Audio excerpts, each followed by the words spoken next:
जय श्री कृष्ण दोस्तों कृष्ण ज्ञान की इस नई वीडियो में आपका स्वागत है।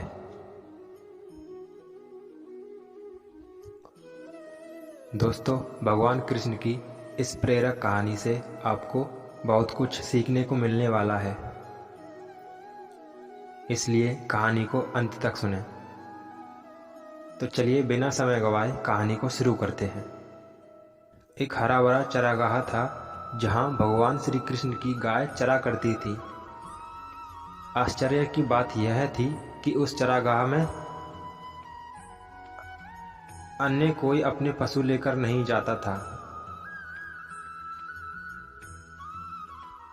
यदि कोई अपने पशु लेकर वहां जाता तो वहां की सारी घास भूरी हो जाती और सूख जाती। फलतः ऐसी घास को पशु ना खाते तो इन पशुओं के स्वामी भी निराश होते जब वे देखते कि हरी घास न मिलने के कारण उनके पशु दूध नहीं दे रहे हैं। एक दिन श्री कृष्ण के गायों से ईर्ष्या रखने वाले कुछ लोग उनकी गायों के पीछे पीछे चरागाह चले गए। वहां श्री कृष्ण अपने सखाओं के साथ बातचीत करते हुए एक वृक्ष के नीचे बैठे हुए थे। पशुओं के पीछे जाते हुए इन लोगों ने वहां एक चमत्कार देखा। उन्होंने देखा घास की पत्तियां गायों से बातचीत कर रही थीं।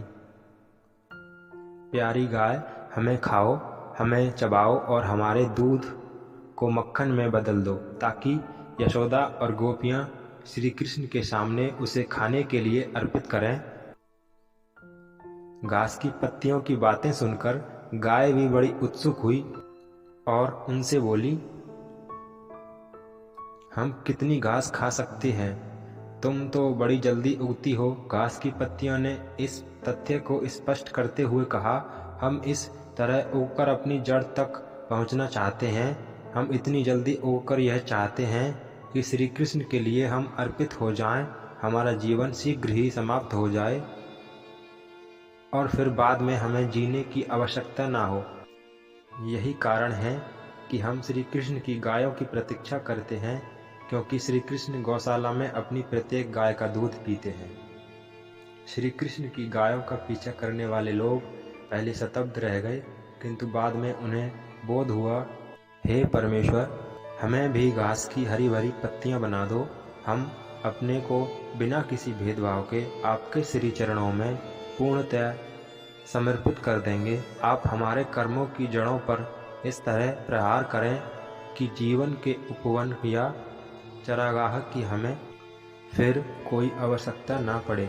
आपके बिना हमारा जीवन निराश है, निष्फल है, भूरा और सूखा है। जब आप हमारे साथ होंगे